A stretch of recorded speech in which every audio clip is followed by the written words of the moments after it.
नमस्कार दोस्तों, आज हम समझेंगे भगवद गीता के छठे अध्याय ध्यान योग का सार। एक ऐसा अध्याय जो हमें मन को नियंत्रित करना और ध्यान की सही विधि सिखाता है।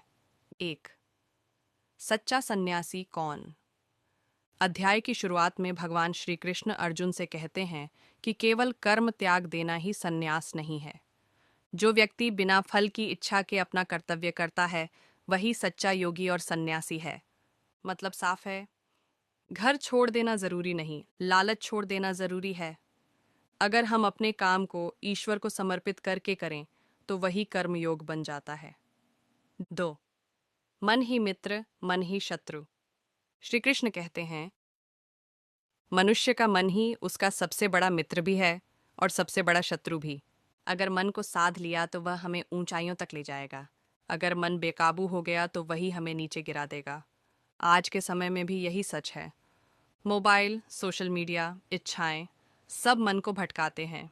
इसलिए मन पर नियंत्रण ही असली सफलता है। 3, ध्यान की सही विधि। अब भगवान ध्यान करने की सही प्रक्रिया बताते हैं। शांत स्थान चुनें, सीधी रीढ़ के साथ बैठें, शरीर, गर्दन और सिर को सीधा रखें। मन को एक बिंदु पर केंद्रित करें, भय और क्रोध से मुक्त रहें। ध्यान का उद्देश्य है मन को स्थिर करना।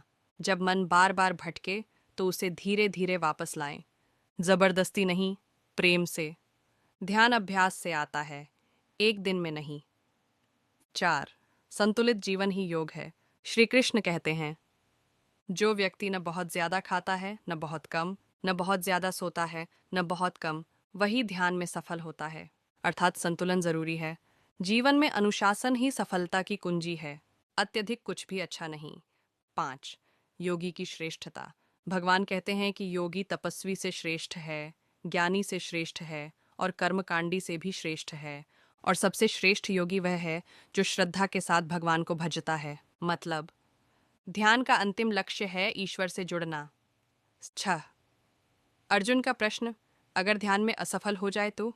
अर्जुन पूछते हैं, अगर कोई व्यक्ति ध्यान का अभ्यास शुरू करे लेकिन बीच में असफल हो जाए तो उसका क्या होगा? क्या वह न इधर का रहेगा न उधर का? ये बहुत गहरा प्रश्न है जो हम सबके मन में आता है। 7, श्री कृष्ण का आश्वासन। भगवान कहते हैं, जो व्यक्ति अच्छे मार्ग पर चलता है उसका कभी नाश नहीं होता।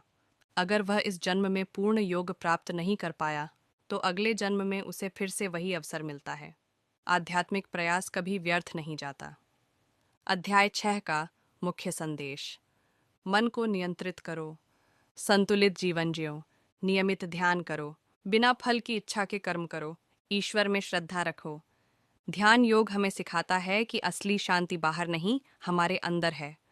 आज के समय में इसका महत्व, आज तनाव, चिंता और तुलना से भरी दुनिया में ध्यान योग हमें मानसिक शांति, आत्मविश्वास और स्थिरता देता है। अगर हम रोज 10 से 15 मिनट भी ध्यान करें तो जीवन बदल सकता है। निष्कर्ष, भगवद गीता का छठा अध्याय हमें बताता है कि जीवन की असली लड़ाई बाहर नहीं, अंदर है। जो मन को जीत लेता है वह संसार को जीत लेता है।